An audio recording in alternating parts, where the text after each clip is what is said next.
Kameni wolowo, hosi Heroda a sungula ku xanisa van'wana va kereke.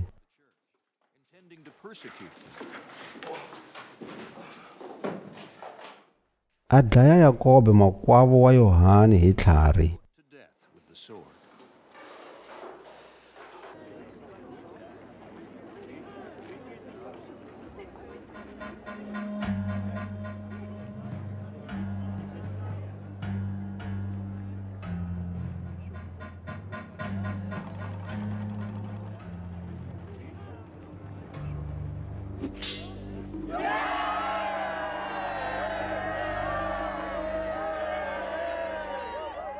Kutani loko a vona leswaku swi tsakisile Vayuda, a tlhela a khoma Petrosi. A mali masiku ya xinkwa xo kala comela. Loko a mu khomile, a mu pfalela jele. Kutani a leleta leswaku va mu rindza hi mune wa mitlawa. Ntlawa wun'wana ni wun'wana wu li ni mune wa masocho. A ti lulamisile ku humesa Petrosi mahlweni ka tiko ndzhaku ka nkhuvo wa Paska. Hikwalaho Petrosi a rindziwa na alijele, kambe kereke a yi nga tshiki ku mu khongelela ka Xikwembu. Loko Heroda a li kusuhi ni ku mu humesa mahlweni ka tiko, hi vusiku bya kona Petrosi a yetlele xikarhi ka masocho mambirhi, a bohiwile hi machini mambirhi, naswona valanguteli va nyangwa a va rindza jele. Kutani hi nomo lowu tsumi ya hosi yi humelela, yindlo yi tala hi ku vonakala. Tsumi yi hlakahla Petrosi reveni, yi mu pfuxa yi ku, "Hantlisa u pfuka." Kutani machini ma wa mavokweni ya yena. Tsumi yi ku ka yena, "Tikhami u yambala ni masandhazi ya wena." A endlisa xileswo.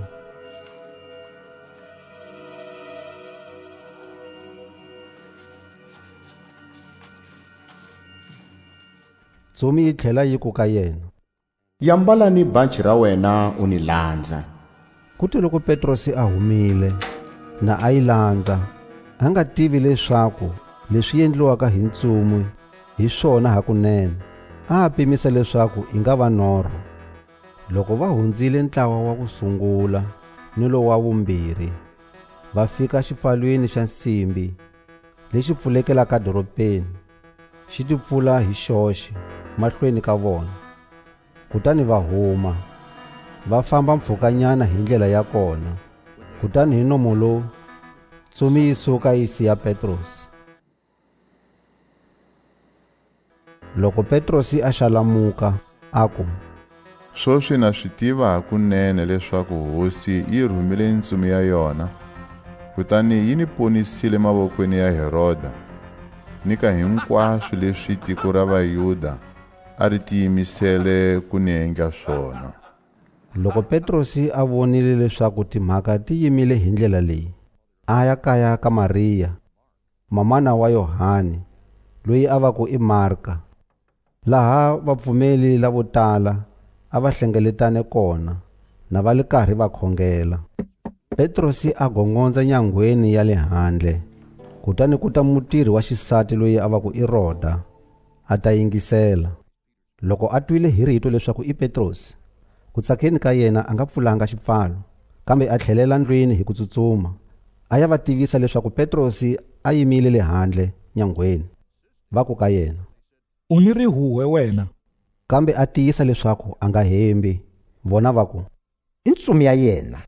Kambe Petrosi a tlhela a gongondza. Ka ku loko va pfulile, va mu vona, kutani va hlamala ngopfu. Yena a va kwehleta hi voko leswaku va miyela. A va byela hi laha hosi yi mu humeseke jele ha kona. Kutani a ku,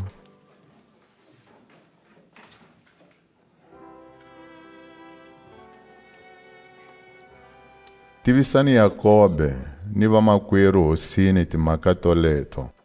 Kutani a huma, a famba a ya kun'wana. Loko byi xile, masocho ma pfilungana tinhloko swinene ma ku, "Ku humelele yini ka Petrosi xana?" Loko Heroda a mu lavile, a nga mu kumi, a thethisa masocha hubyeni. Kutani a leleta leswaku ma dlayiwa. Ndzhaku ka swona, Heroda a suka Yudeya, a ngirimela Khezariya, a ya tshama kona. Heroda a lava ku lwa ni va le Tiro ni va le Sidoni, kambe vona va ta ka yena na va le mbilu yin'we. Va rhanga hi ku twanana na Blasto, mulanguteli wa yindlu ya hosi, hi loko va ya kombela ku rhula ka tiko, hikuva tiko ra vona a ri kuma swakudya hikwalaho ka tiko ra hosi Heroda. Kutani hi siku leri vekiweke, Heroda a ya mbala tinguvu ta vuhosi, a tshama xitshan'wini xa yena. A vulavula na vona, kutani vanhu va huwelela va ku, rito leri a hi ra munhu, i ra tilo. Hi nomo lowu, ntsumi ya hosi yi ba Heroda, hikuva a nga dzunisanga Xikwembu, kutani a dyiwa hi swivungu, a fa. Rito ra hosi a ri ya mahlweni, ri kula ngopfu. Kutani loko Barnaba na Sawule va hetile ntirho wa vona, va suka Yerusalema, va vuya na vale na Yohane, loyi a va ku i Marka. A kerekeni ya le Antiyoka a ku ni vaprofeta ni vadyondzisi van'wana, va nga Barnaba na Simeyoni loyi a va ku i Nigere, na Lukiyo wa Kirena, na Manaheme loyi a nga kula swin'we na hosi Heroda, na Sawulo. Loko va li karhi na va titsona swakudya, va gandzela hosi, moya wo kwetsima wu ku, ni hlawuleleni Barnaba na Sawulo va ya ntirhweni lowu ni va vitaneleke wona. Kutani loko va titsonile swakudya, ni loko va khongelile, va va tlhateka mavoko, kutani va va pfulela tindlela. Vona ke, hi ku rhumiwa hi moya wo kwetsima, va ngirimela Selukiya, va nghena ngalaweni va pelela Kipra.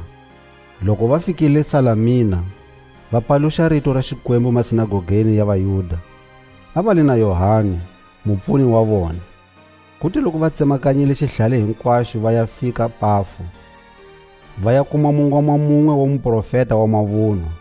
Vito ra yena a va ku i Bar-Yesu.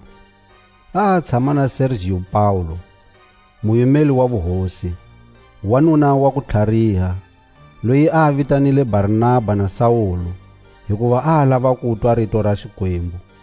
Kambe va siveliwa hi munhu loyi wa mungoma, loyi vito rin'wana ra yena a va ku Elima. A ringeta ku endla leswaku muyimeli wa vuhosi a nga pfumeli. Kambe Sawulo, a nga yena Paulo, a tala hi moya wo kwetsima, kutani a honokela mungoma loyi a ku, wena n'wana Sathana, loyi a teleke hi ku kanganyisa hinkwako ni ku biha hinkwako, wena nala wa hinkwaswo leswi lulameke, xana u ta tshika rini ku hingakanya tindlela to lulama ta hosi ke? Vona, swoswi voko ra hosi ri le henhla ka wena. U ta fa mahlo, u heta masiku na u nga voni nchumu. Hi nomo lowu, mungoma a teliwa hi riphume ni munyama, kutani a yingayinga, a lava loyi a nga mu fambisaka hi voko. Loko muyimeli wa vuhosi a vona leswi humeleleke, a pfumela, a hlamalisiwa hi ta hosi leti a dyondzisiweke tona. Paulo ni lava a va li na yena va suka Pafu hi ngalawa, va pelela le Perge, doroba ra Pamfiliya, kambe Yohane a hambana na vona, a tlhelela Yerusalema. Loko va li vona, va suka le Perge, va ya fika doropeni ra Antiyoka wa Pisidiya. Kutani va nghena sinagogeni hi siku ra Sabata, va tshamisa. Ndzhaku ka loko ku hlayiwile tindzimana ta nawu ni ta vaprofeta, vafambisi va sinagoga va va rhumela rito va ku, n'wina va le kwerhu, loko mi li ni rito ro khongotela vanhu, hi nga vulavula. Kwalaho Paulo a suka a yima, kutani loko a va kwehletile hi voko, a ku, vavanuna va Israyeli, na n'wina lava chavaka Xikwembu, yingisani. Xikwembu xa tiko leri ra Vaisrayele xi hlawulile vatatana va hina. Kutani loko Vaisrayele lava va ha lovelile tikweni ra Gibhita, Xikwembu xi va kulisa, xi vuya xi va humesa kona hi matimba lamakulu. Kutani le mananga xi va lehisela mbilu hi malembe ya mune wa makume. Kute loko xi helisile matiko ya 52 Khanana, xi yavela vatatana tiko ra kona, ri va rifuwo ra vona. Hinkwaswo leswi swi tekile malembe ya mune wa 510. Ndzhaku ka swona xi va nyika vaavanyisi ku ya fika nkameni wa muprofeta Samuele. Kute loko va kombele hosi, Xikwembu xi va nyika Sawulu, n'wana Kishi, wanuna wa rixaka ra Benjamini, a fuma malembe ya 40. Loko Xikwembu xi mu susile, xi veka Davhida ku va hosi ya vona. Hi yena loyi xi nga hlaya leswaku wa khenseka loko xi te, ni kumile leswaku Davhida n'wana Yese i munhu loyi a nga wa mbilu ya mina, hikuva a ta endla hinkwaswo leswi ni swi rhandzaka. A rixakeni ra yena, Xikwembu xi nyikile Vaisrayele muponisi a nga Yesu, hi laha a xi swi tshembisile ha kona. Loko Yesu a nga se humelela, Yohane a rhange a paluxa tikweni ra Israyele hinkwaro mahungu ya leswaku lava hundzukaka va ta khuvuliwa. Kutani loko Yohane a lava ku heta ntirho wa yena, a te, xana mi pimisa leswaku ni mani ke? A ni yena loyi mi mu langutelaka. Kambe vonani, wa ta ndzhaku ka mina loyi swi nga ni fanelangiki ku mu hlivila masandhazi. N'wina va le kwerhu mi nga rixaka ra Abrahamu, ni van'wana lava chavaka Xikwembu xikarhi ka n'wina, mahungu lawa ya ku ponisiwa ma rhumeliwile ka hina. Lava va yakeke Yerusalema ni vakulukumba va vona a va tivanga leswaku Yesu i mani, naswona a va twisisanga marito ya vaprofeta lawa ma hlayiwaka siku rin'wana ni rin'wana ra Sabata. Kambe va endlile leswaku marito lawa ma hetiseka siku leri va thetiseke Yesu. Hambiloko va nga kumanga nchumu xo biha ka yena lexi a va fanela ku mu tsemela rifu ha xona, va kombele ka Pilato leswaku a dlayiwa. Kute loko va hetisisile timhaka hinkwato leti tsaliweke mayelana na yena, va mu hawulile mhandzeni, va mu lata sirheni. Kambe Xikwembu xi mu pfuxile xikarhi ka vafi. Kutani a voniwile hi masiku lamanyingi hi vadyondzisiwa lava nga suka Galileya, va tlhantukela Yerusalema na va le na yena. Namuntlha hi vona va nga timboni ta yena vanhwini.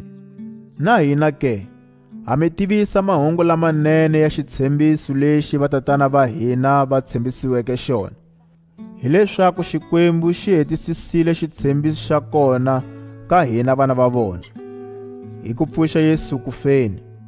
Hi swona leswi tsaliweke ka Psalma ya 2 leyi nge, un'wananga namuntlha ni ku tswalile.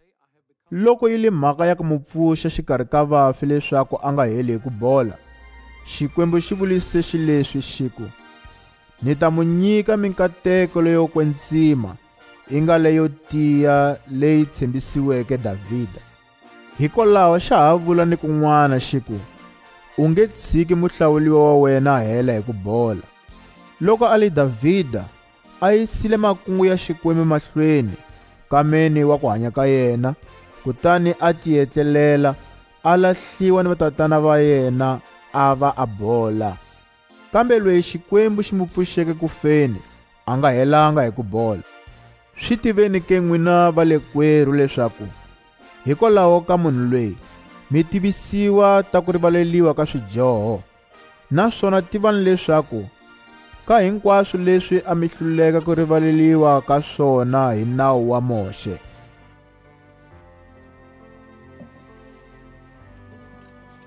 Swoswi mun'wana ni mun'wana loyi a pfumelaka wa rivaleliwa ka swona ha Yesu.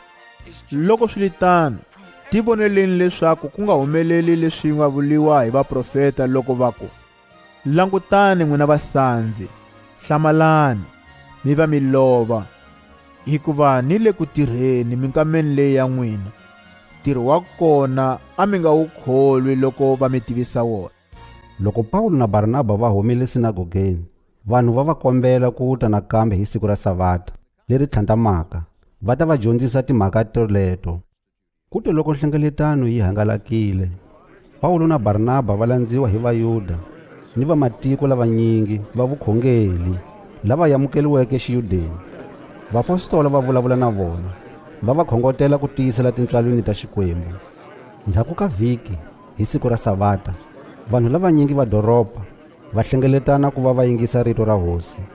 Kambe loko Vayuda va vona mitshungu, va tala hi vukwele, kutani va kaneta ni ku yala leswi vuriwaka hi Pawulo.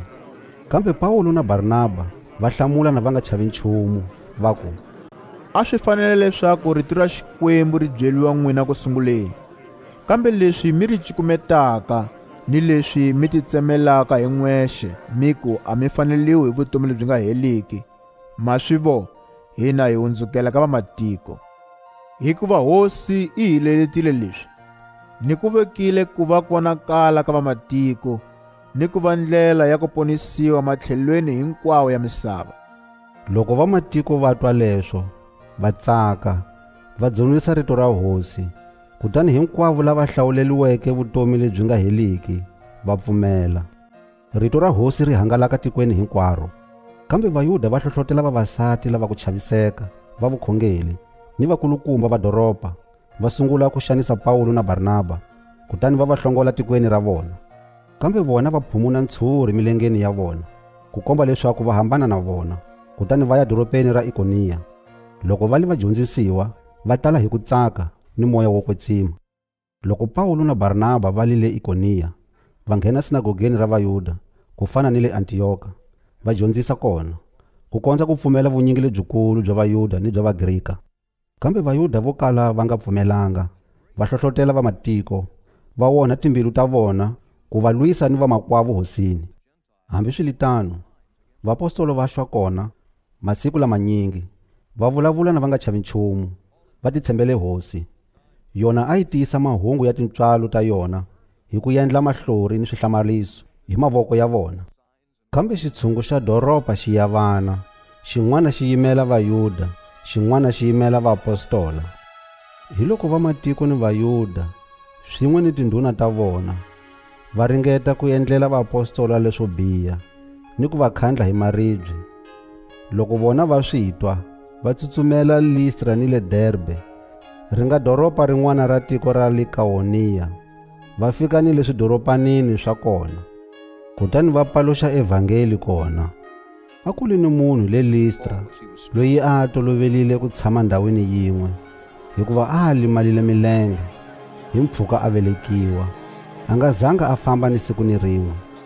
A yingisa leswi hlayiwaka hi Pawulo, yena a mu langutisisa, kutani a vona leswaku a ni ku pfumela ka leswaku a nga hanyisiwi. Hi loko Pawulo a tlakusa rito, a ku ka yena, suka u yima hi milenge ya wena.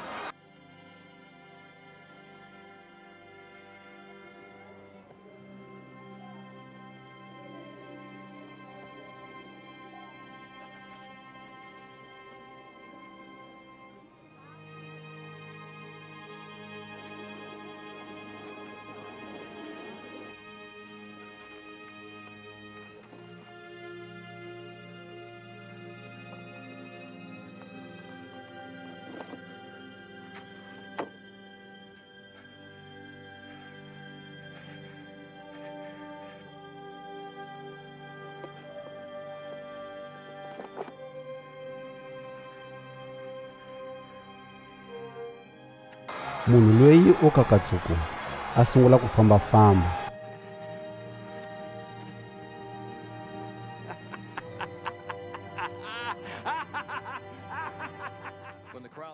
Loko xitshungu xi vona leswi swi endliweke hi Pawulo, xi tlakusa rito hi ririmi ra Likawoniya, xi ku, Swikwembu swi tiendle swifaniso swa vanhu, kutani swi xikele ka hina.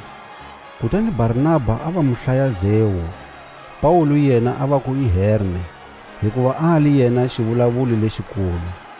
Na yena muprista wa Zewu, loyi tempele ya yena a yi li handle nyana ka doropa, a tisa tihomu ni vuhlalu bya swiluva nyangweni ya doropa, a lava ku humesela vaapostolo timhamba, na ali ni xitshungu.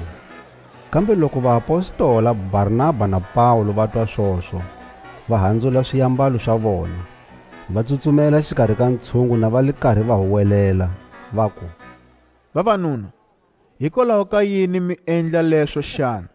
Ku ve na hina hi vanhu lava va fanaka na n'wina hi ntumbuluko.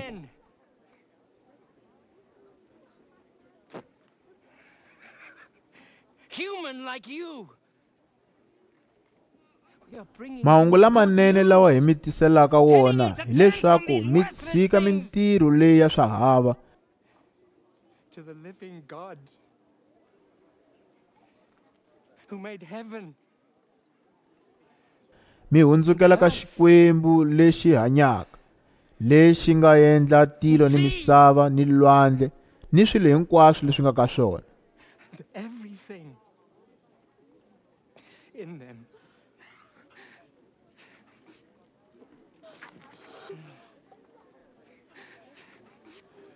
Minkameni leyi hundzeke, xi pfumelelile matiko hinkwawo ku famba hi tindlela ta wona. Hambiswiritano, a xi tshikanga ku tikomba leswi xi nga swona hi ku endla leswinene. Xi mi nyikile timpfula ti huma tilweni ni tinguva ta ntshovelo. Xi mi yandzisela ni swakudya, xi tata timbilu ta n'wina hi ku tsaka. Kambe hambiloko vaapostolo va vulise swoswo, a swi va vevukelanga ku endla leswaku xitshungu xi nga va humeseli timhamba. Hi loko ku fika Vayuda lava humaka Antiyoka ni le Ikoniya, va kucetela xitshungu.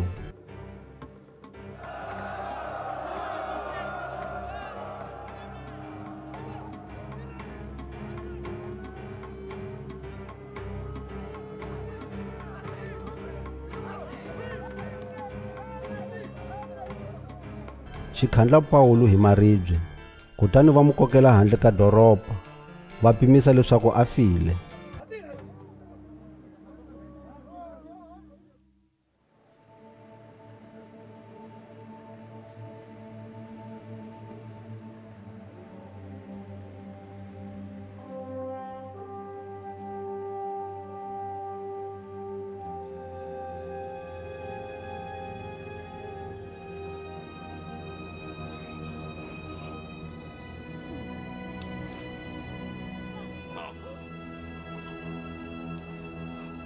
Kambe loko vadyondzisiwa va ta va mu rendzela, a pfuka a nghena doropeni. Kutani hi siku leri tlhandlamaka a suka a ya Derbe na ali na Barnaba.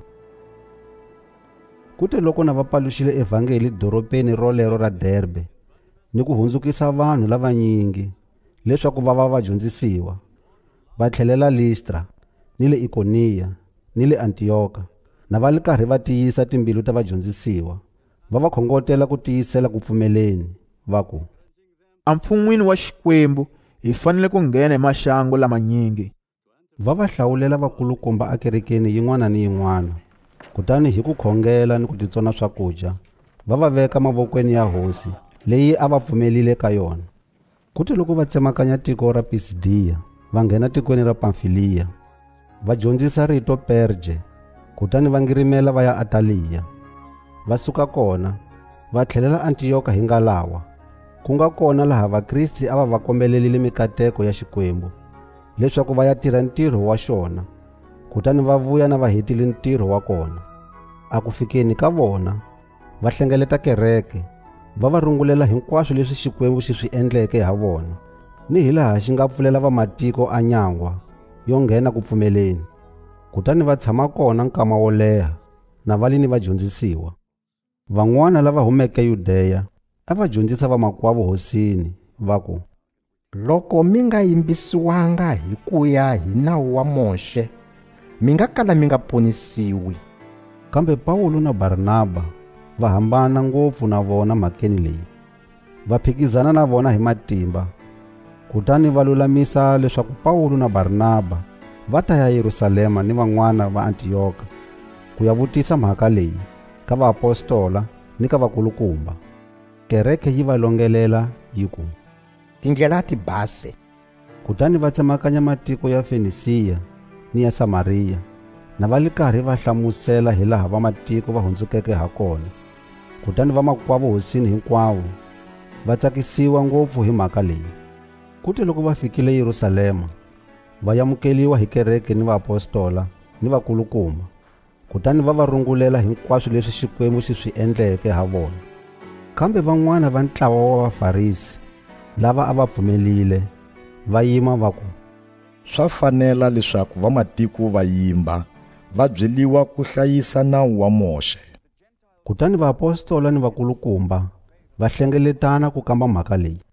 Kuti loko va yi vulavulile nkama wa ku leha, Petrosi a yima a ku ka vona, vavanuna va likwerhu, ma swi tiva leswaku Xikwembu xi ni hlawulile xikarhi ka n'wina loko kereke ya ha ku sungula, leswaku vamatiko va tatwa rito ra evhangeli hi nomo wa mina, va kondza va pfumela.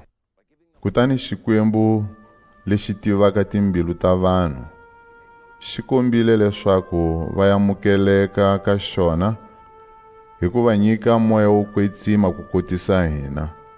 Xikarhi ka hina na vona a xi hlawulanga, xi basisile timbilu ta vona hikuva va pfumelile.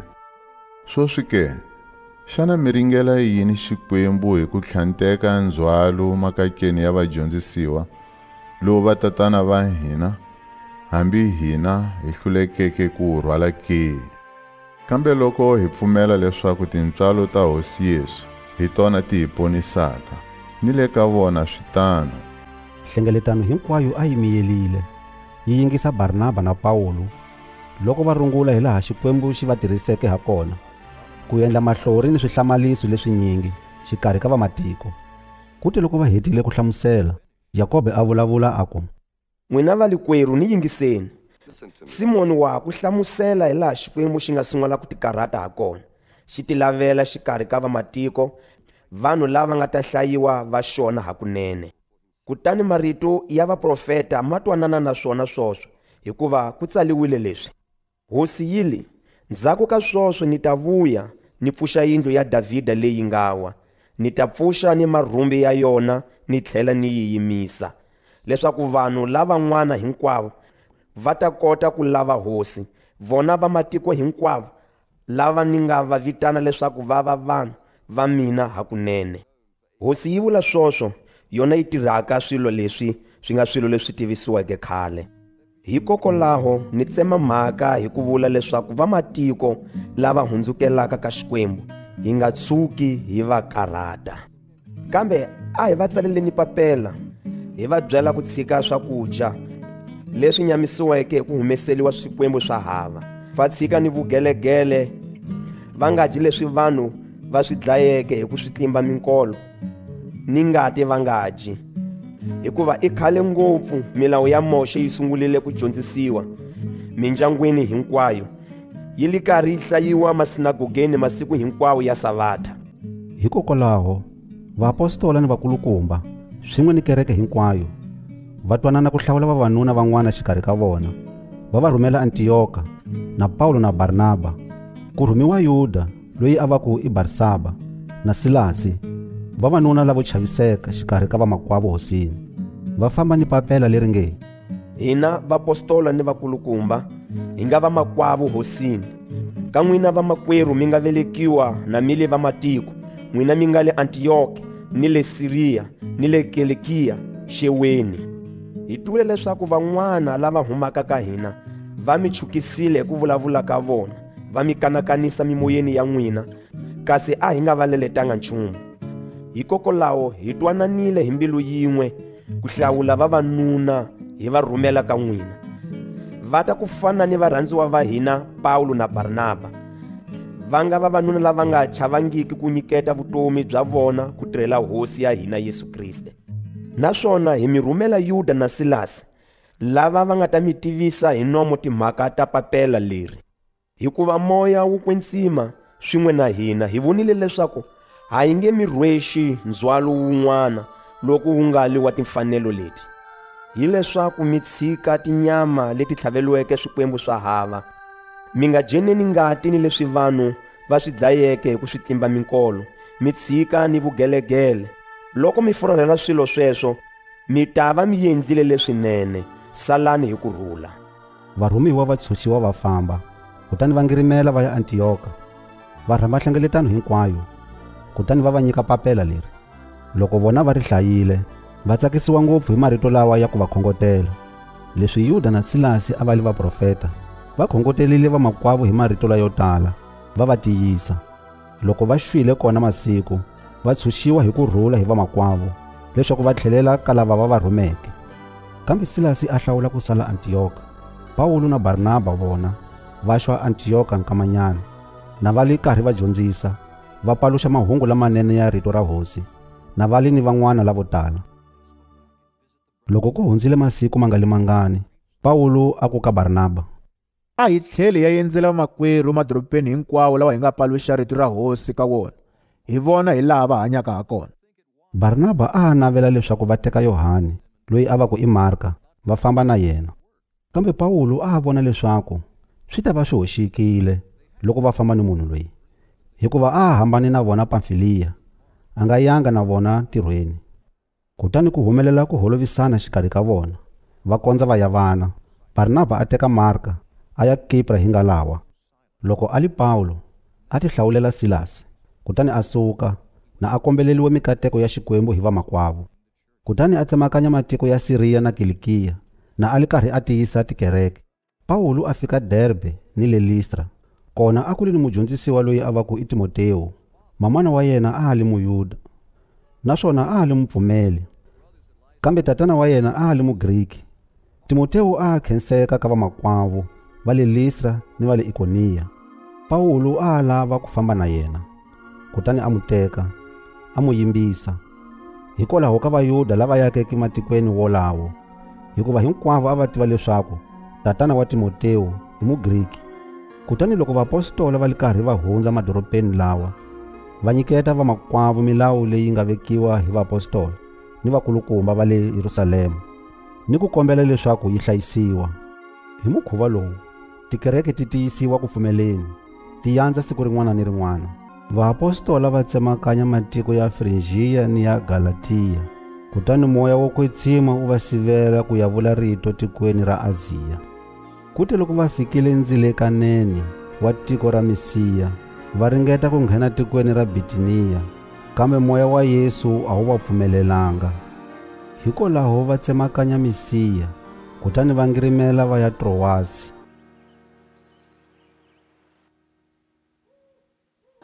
Xivono xi humelela ka Pawulo ni vusiku. Wanuna wa Makedoniya a yima mahlweni ka yena, a mu kombela a ku, pelela Makedoniya u ta hi pfuna. Loko Pawulo a vonile xivoniso lexi, hi hatla hi tilungisela ku ya Makedoniya, hi ku twisisa leswaku i Xikwembu lexi xi hi vitaneke ku ya paluxa evhangeli ka vanhu va kona. Kuti loko hi sukile Trowasi hi ngalawa, hi tsemakanya lwandle ku ya fika xihlaleni xa Samotraka, kutani hi siku leri tlhantamaka hi ya Neyapolisi. Loko hi suka kona, hi kongoma Filipi, a nga doroba ra xitikwana xo sungula xa Makedoniya, leri a ri li mavokweni ya vanhu vo huma kule. Kutani hi tshama masiku mangalimangani doropeni rolero. Hi siku ra Sabata hi huma doropeni hi ya nantsweni, laha hi pimiseke leswaku ku nga va ni ndhawu yo khongela ka yona. Kuti loko hi tshamile, hi vulavula ni vavasati lava hlengeletaneke kona. Mun'we wa vona loyi a va ku Lidiya, muxavisi wa tinguvu to vangama ta xivunguvungu, wa doroba ra Tiyatira, wansati wo chava Xikwembu, a ali ku yingiseni. Kutani Hosi yi pfula mbilu ya yena leswaku a twisisa leswi vuliwaka hi Pawulo. Kuti loko a tsakamisiwile swin'we ni va ndyangu wa yena, a hi kombela a ku, loko mi vona leswaku ni munhu loyi a pfumeleke ka Hosi hakunene, mi nga nghena kaya ka mina mi tshama kona. Kutani a hi sindzisa ku ya kona. Siku rin'wana, loko hi ya ndhawini yo khongela ka yona, hi hlangana ni wanhwana loyi a ali xikarawa, loyi a ali ni moya wa vungoma, a fuwisa vinyi va yena hi ku vhumba. Kutani a hi landza, hina na Pawulo, na ali karhi a huwelela a ku, vavanuna lava i malandza ya Xikwembu xa le henhla lava va mi tivisaka ta ndlela ya ku ponisiwa. A hamba a endlisa swoswo hi masiku lawa manyingi, ku fika laha Pawulo a karhatekeke swinene. Kutani a hundzukula a ku ka moya, hi vito ra Yesu Kristo na ku byela ni leyi, huma ka n'wanyana loyi. Kutani hi nomo lowu moya wu huma.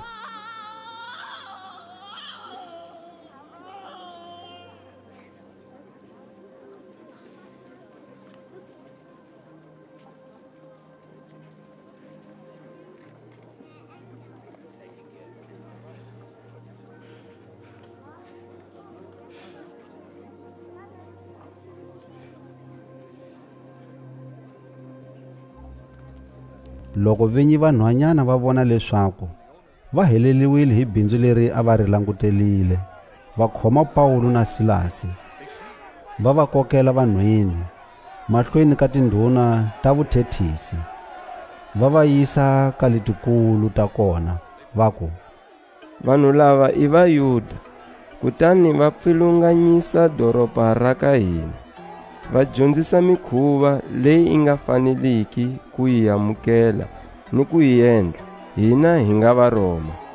Na wona ntshungu u va pfukela hi matimba. Tindhuna ti handzula swiyambalo swa Pawulo na Silasi, ti leleta leswaku va biwa hi tinhonga.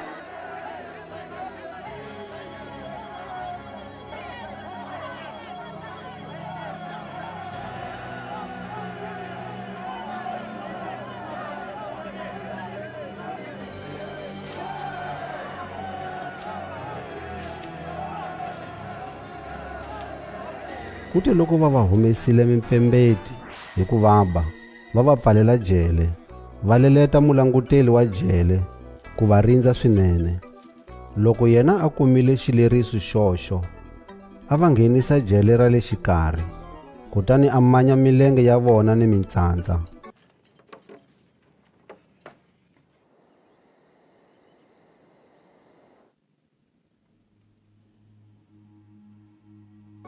Xikarhi ka vusiku, Pawulo na Silasi a va khongela, va dzunisa Xikwembu hi ku yimbelela tinsimu, kutani va bohiwa lavan'wana va va yingisa.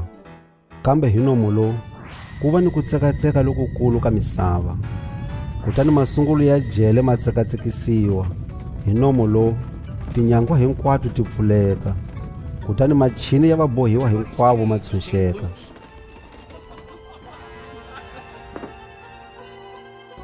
Mulanguteli wa jele a pfuka a vurhongweni. Hi loko a vona swipfalo swa jele na swi pfulekile, a hlomula ripanga ra yena, a lava ku tidlaya, hikuva a pimisa leswaku vabohiwa va balekile. Kambe Pawulo a huwelela hi rito leri tlakukeke a ku, u nga tshuki u tivavisa, hikuva hali kona hinkwerhu.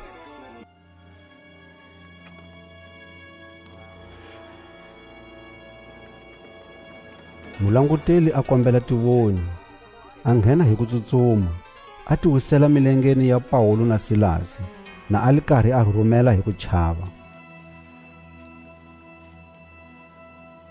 Kutani loko a va humeselile handle, a ku, tihosi, xana ni fanele ku endla yini leswaku ni ponisiwa? Vona va ku, pfumela ka Hosi Yesu, kutani u ta ponisiwa wena ni va ndyangu wa wena. Kutani va mu byela rito ra hosi, na ali ni ndyangu wa yena hinkwawo. Kutani, nkarhini wolowo wa vusiku, mulanguteli a va teka a va hlantswa mipfembeti ya vona, kutani hi nomo lowu a khuvuliwa yena ni ndyangu wa yena hinkwawo. Ndzhaku ka swoswo, a yisa Pawulo na Silasi kaya ka yena, a va phamela swakudya, kutani a tsaka swin'we ni va ndyangu wa yena hinkwawo, hi leswi a pfumelile ka Xikwembu. Loko rixa, tindhuna ti rhuma mapholisa ku ya leleta leswaku vanhu lava va tshunxiwa. Mulanguteli wa jele a tivisa Pawulo mhaka leyi, a ku, tindhuna ti rhumele rito leswaku mi tshunxiwa, kutani swoswi humani mi famba hi kurhula.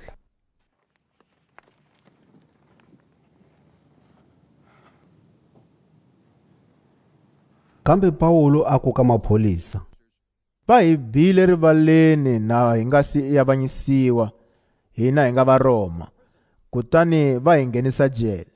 Xana swoswi va nga hi tshunsa xihundleni xana? Ni kutsongo, a va ti vona vinyi va ta hi humesela handle. Mapholisa ma fikisa marito wolawo ka tindhuna. Loko tona titwa leswaku Pawulo na Silasi i Varoma, ti chava. Hi loko tita, ti kombela ku rivaleliwa, ti va humesela handle, ti kombela leswaku va huma doropeni va famba.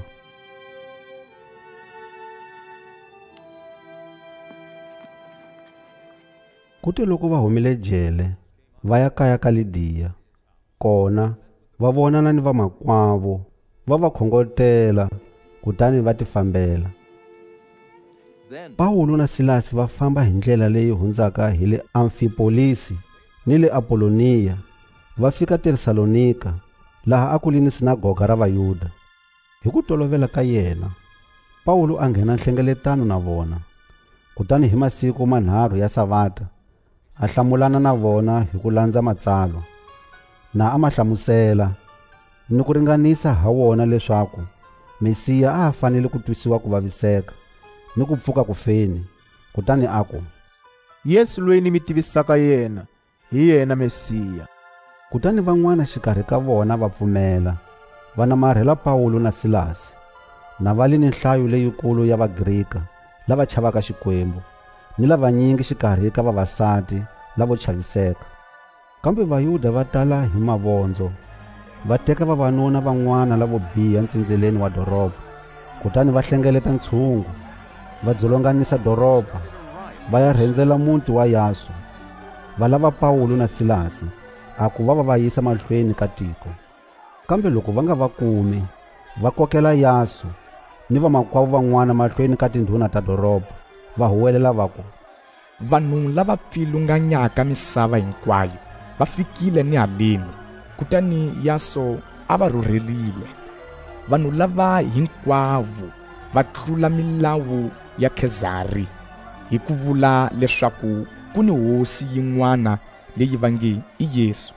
Hi marito lawa va pfuxa mpfilumpfilu xikarhi ka tiko ni le xikarhi ka tindhuna ta doroba leti nga switwa. Hambi swi li tano, tindhuna ti yamukela xirihanandzu ka Yaso ni van'wana, kutani ti va tshika va famba. Hi vusiku bya kona, vamakwavo va hantlisa va rhuma Paulo na Silasi Bereya. Loko vaapostoli va fikile kona, va nghena sinagogeni ra Vayuda. Va le Bereya a va tlula va le Tesalonika hi malwandla, va yamukela rito hi ku khensa lokukulu, va kambisisa matsalwa masiku hinkwawo, va lava ku tiva leswaku xana timhaka ti tano ke.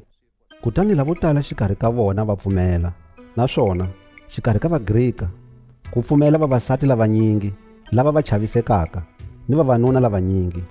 Kambe loko Vayuda va le Tesalonika va twa leswaku rito ra Xikwembu ri vuliwile hi Paulo ni le Bereya, va ya kona, va kanakanisa ni ku pfilunganyisa xitshungu.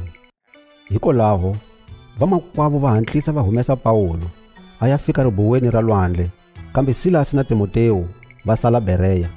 Kutani lava a va heleketa Paulo va mu fikisa Atena. Kutani va tlhela loko va leletiwile ku byela Silasi na Timoteo leswaku va nga hlweli ku landza Paulo.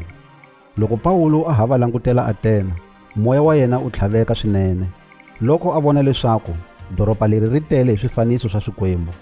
Hikwalaho loko a li sinagogeni, a hlamulana ni Vayuda ni lava chavaka Xikwembu.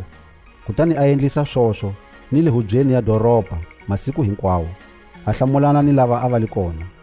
Kambe tintlhari tin'wana ta ntlawa wa Vaepikoro ni wa Switoyika ti kanetana na yena. Van'wana va ku, xana munhu loyi wa miharihari a lava ku hi byela yini ke? Van'wana va ku, hi nge i mudyondzisi wa ta swikwembu swin'wana. A va vula swoswo hikuva Paulo a va byela ta Yesu ni ta ku pfuka ku feni. Kutani va mu teka va ya na yena hubyeni ya Areopago va ku, xana u nga hi byela dyondzo leyintshwa leyi u yi vulaka leswaku hi yihi ke? U fikisile timhaka leto hlamarisa tindleveni ta hina, hikwalaho hi lava ku ti tiva leswaku hi le to yini. Va Atena hinkwavo ni vanhu va matiko man'wana lava endzeke ka vona a va nga tirhi nchumu loko ku nga li ku rungulelana timhaka kumbe ku yingisa tin'wana leta ha ku humelelaka. Kava loko Paulo a yima hubyeni ya Areopago a ku, vavanuna va Atena, na swi vona leswaku ka swilo hinkwaswo mi vanhu va vukhongeri lebyikulu ngopfu. Hikuva loko ni famba na ni li karhi ni languta tindhawu leti mi gandzelaka ka tona, ni kumile altare leyi ku tsaliweke marito ka yona lawa mange ka xikwembu lexi nga tiviwiki. Swoswi ke, leswi mi swi gandzelaka na mi nga swi tivi hi swona leswi ni mi tivisaka swona. Xikwembu lexi nga endla misava ni hinkwaswo leswi nga ka yona a xi tshami titempeleni leti yakiweke hi mavoko ya vanhu, leswi xi nga hosi ya matilo ni misava. naswona a xi tirheliwi hi mavoko ya vanhu, ingi hi loko xi nga pfumala nchumu, hikuva hi xona lexi nyikaka mun'wana ni mun'wana vutomi ni ku hefemula ni swilo hinkwaswo. Hi munhu mumwe xi endlile vanhu van'wana hinkwavo leswaku va eneta misava hinkwayo. Xi va vekile tinguva leti xi ti hlawuleke khale, xi veka ni mindzilekano ya lomu va fanelaka ku tshama kona. A swi leswaku va lava Xikwembu ni leswaku kumbexana va nga xi yambayamba va xi kuma. Hambiswiritano a xi le kule ni mun'wana wa hina, hikuva ka xona ha hanya, ha tshukatshuka, naswona hi kona ku kotisa leswi vatshokovetseli van'wana va n'wina va nga vula va ku, na hina hi va rixaka ra xona. Kutani leswi hi nga va rixaka ra Xikwembu, a hi fanelanga ku ehleketa leswaku vukwembu byi nga fana ni swifaniso swa nsuku, kumbe swa silivheri, kumbe swa ribye. Swi nga swilo leswi vatliwaka hi vutlhari bya vanhu ni mianakanyo ya vona. Hambiswiritano, Xikwembu xi tshikile minkama ya ku pfumala ku tiva yi hundza. Kutani swoswi matikweni hinkwawo xi leleta vanhu leswaku va hundzuka hinkwavo. Hikuva xi vekile siku leri xi nga ta yavanyisa misava ku lulameni hi wanuna loyi xi mu hlawuleke. Kutani xi kombisile vanhu hinkwavo ku tiya ka mhaka leyi hi ku pfuxa munhu loyi xikarhi ka vafi. Loko va twa ta ku pfuka ka vafi, van'wana va hleka, kambe van'wana va ku, ha ta ku twa nakambe mhakeni leyi. Kutani Pawulo a suka xikarhi ka vona, kambe vanhu van'wana va mu namarhela, va pfumela. Xikarhi ka vona a ku ri na Dionisio loyi wa Areopago, ni wansati loyi a va ku i Damarisi, ni van'wana. Ndzhaku ka swoswo Pawulo a suka Atena a ya Korinto. Doropeni leri a kuma muyuda mumwe loyi a va ku i Akila, loyi a velekiweke Pontu, loyi a tile hi le Italiya ku nga li khale, a li na Prisila nsati wa yena, hikuva hosi Klaudiyo a yi leletile leswaku vayuda hinkwavo va suka Roma. Pawulo a ya ka vona. Kutani leswi a ali wa ntirho lowu fanaka ni wa vona, a tshama na vona na a li karhi a tirha, hikuva ntirho wa vona a wu li wa ku rhunga matende. Kutani masiku hinkwawo ya Sabata Pawulo a hlamulana ni lava a va le sinagogeni, a ringeta ku kholwisa vayuda ni Vagirika. Loko Silasi na Timoteo va tile hi le Makedoniya, Pawulo a tinyiketa ku dyondzisa rito ntsena, a nga ha tirhi swin'wana, a tiyisa ka vayuda leswaku Mesiya hi yena Yesu. Hi loko vona va mu kaneta ni ku mu yala, a phumuna ntshuri swiyambalweni swa yena, a ku ka vona, ngati ya n'wina a yi ve henhla ka tinhloko ta n'wina. Loko ali mina ni humile ka wona, kusukela swoswi ni ta ya ka vamatiko. Hi loko a hambana na vona, a ya tshama kaya ka wanuna loyi a va ku i Tisiyo Yusto, munhu wo chava Xikwembu, loyi muti wa yena a wu vandzakene ni sinagoga.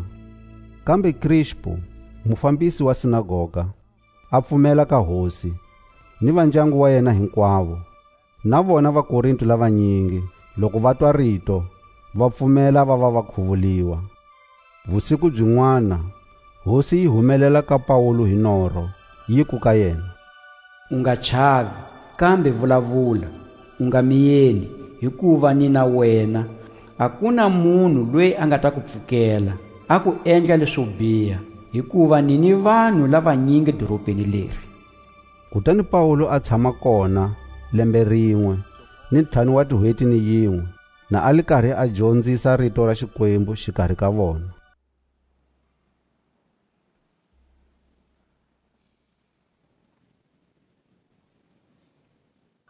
Karhini lowu Galiyo a ali muyimeli wa vuhosi le Akaya. Vayuda va pfumelelana ku pfukela Pawulo, kutani va mu yisa hubyeni, va ku, munhu loyi a kholwisa vanhu ku gandzela Xikwembu hi ndlela leyi hambaneke ni nawu. Loko Pawulo a ha lava ku hlamula, Galiyo a ku ka Vayuda, n'wina Vayuda, loko yingi hi kamba mhaka ya ku kala hi nga lulamanga leyi nga endliwa, kumbe ku kanganyisa kun'wana loko biha ngopfu, a swi ta ni boha ku yamukela ku mangala ka n'wina. kambe leswi ku vulavuliwaka mhaka ya marito ni ya mavitu ni ya nawu wa ka n'wina swi voneni hi n'wexe, hikuva mina a ni lavi ku va mutsemi wa timhaka leto kutani. Kutani a va hlongola hubyeni. Hi loko hinkwavo va khoma Sosteni, mufambisi wa sinagoga, kutani va mu ba mahlweni ka huvo, kambe Galiyo a nga li na mhaka na swona.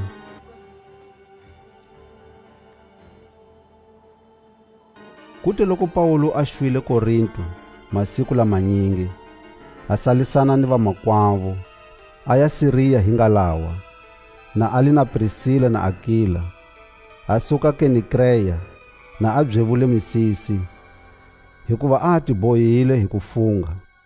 Va ya fika le Efesa, laha Paulo a nga siya va Akila kona. Kutani a nghena sinagogeni, a hlamulana ni Vayuda. Vona va mu kombela leswaku a tshama na vona a hlwelanyana, kambe a nga pfumelanga. Kutani a salisana na vona a ku, ni ta tlhela ni vuya kola ka n'wina loko Xikwembu xi swi rhandza. Kutani a suka le Efesa hi ngalawa. Kuti loko a fikile Kezariya, a tlhandlukela Yerusalemu, a xeweta kereke, kutani a ngirimela a ya Antiyoka. A tshama nkarhinyana kona, kutani a suka, a rhendzeleka hinkwako matikweni ya Galatiya ni ya Frigiya, na a tiyisa vadyondzisiwa hinkwavo. Muyuda mumwe loyi a vaku i Apolosi, a fika Efesa, a velekiwile le Alexandriya, ali wanuna wa matimba ku vulavuleni, loyi a tiva ngopfu matsalwa. A dyondzisiwile ndlela ya Hosi, kutani hi ku hiseka ka yena moyeni, a vula ni ku dyondzisa timhaka ta Yesu hi ndlela ya kona, hambileswi a tiva nkhuvulo wa Yohani ntsena. A sungula ku vulavula sinagogeni, na a nga chavi nchumu. Kuti loko Prisila na Akila va mu twile, va mu rhurhela, va mu hlamusela swinenenene hi ta ndlela ya Xikwembu. Kambe leswi a lava ku ya fika Akaya, vamakwavo va seketela makungu ya yena. Kutani va tsalela vadyondzisiwa, va kombela leswaku va mu yamukela. Loko a fikile ka vona, a va pfuna ngopfu lava a va pfumelile hi ku tsakeliwa hi Xikwembu, hikuva hi marito ya matimba a kanetana ni Vayuda rivaleni, na a va komba hi matsalwa leswaku Mesiya hi yena Yesu. Loko Apolosi ali Korinto, Paulo a tsemakanya hi le xikarhi ka tiko ra Aziya, a ngirimela a ya Efesa, laha a nga kuma vadyondzisiwa va nga livangani kona. Kutani a va vutisa a ku, xana mi yamukelile moya wo kwetsima siku leri mi pfumeleke ke? Va ku ka yena, ahihi, a hi si swi twa leswaku ku ni moya wo kwetsima. Xana mi khuvuliwile hi nkhuvulo wihi ke? Ku vutisa Paulo. Va ku, hi nkhuvulo wa Yohani. Kutani Paulo a ku, hi nkhuvulo wa yena, Yohani a khuvulile lava a va hundzukile, a byela vanhu ku pfumela ka loyi a tata ndzhaku ka yena, hileswaku yena Yesu. Loko va twa swoswo, va khuvuliwa hi vito ra Hosi Yesu. Paulo a va tlhateka mavoko, kutani moya wo kwetsima wu ta henhla ka vona. Va vulavula hi tindzimi, na va li karhi va profeta. Vavanuna volavo a va lava ku va 12. Paulo a nghena sinagogeni, a vulavula na a nga chavi nchumu. Kutani hi tin'hweti tinharhu a hlamulana ni vanhu va kona, a va kholwisa timhakeni ta mfumo wa Xikwembu. Kambe van'wana va sungula ku tinonon'hwisa timbilu ni ku tiyalisa, va sola ndlela ya Hosi mahlweni ka nhlengeletano hinkwayo. Hi loko Paulo a hambana na vona, a ti tekela vadyondzisiwa hi tlhelo. Kutani siku rin'wana ni rin'wana a hlamulana ni vanhu a xikolweni xa Tirano.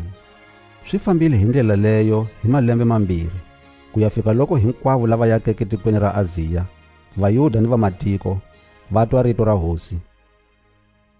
Xikwembu a xi endla mintirho ya matimba yo hlamalisa ngopfu hi ku tirhisa Paulo. Swi fika laha vanhu va nga yisa ka timbabyi, mafaduku ni swiyambalo leswi khumbeke miri wa yena.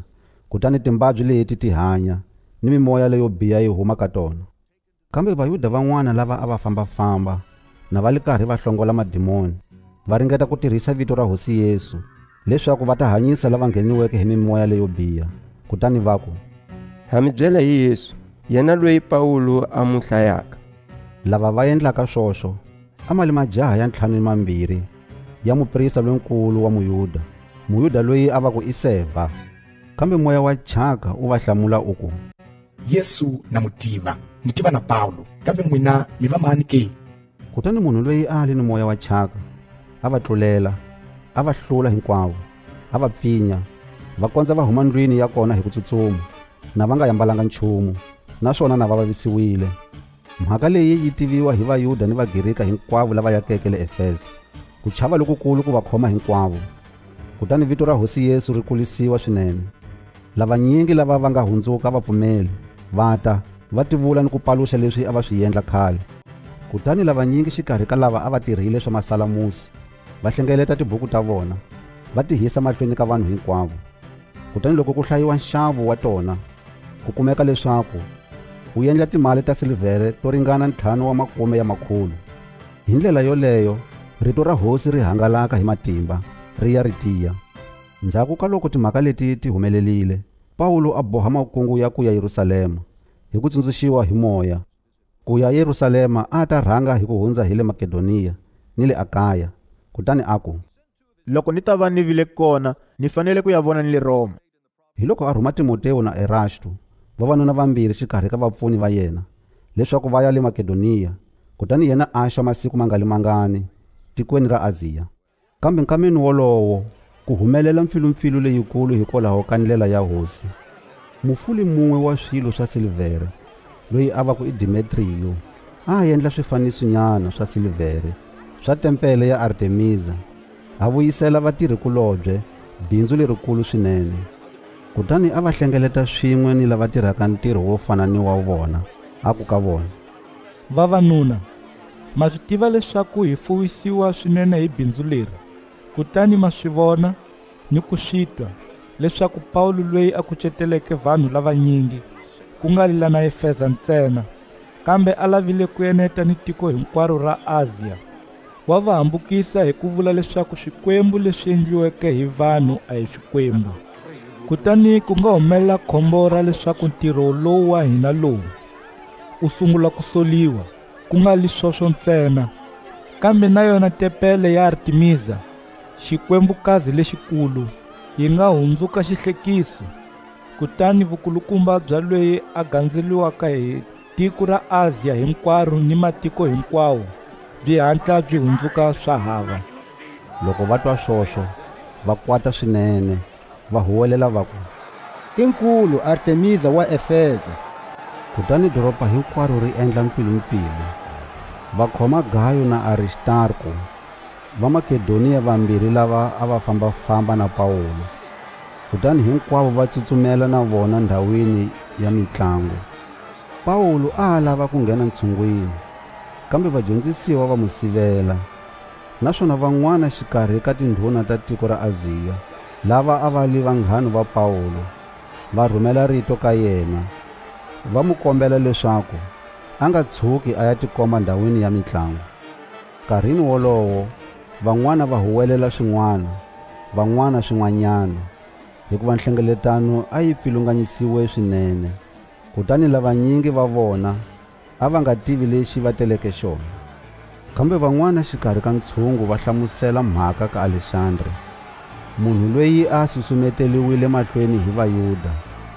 Kutani Alexandre a kwehleta hi voko, a lava ku tihlamulela mahlweni ka tiko. Kambe loko va vonile leswaku i Muyuda, va heta kusuhi ni mawara mambirhi, na va li karhi va huwelela hinkwavo hi rito rin'we va ku, Tinkulu Artemisa wa Efesa.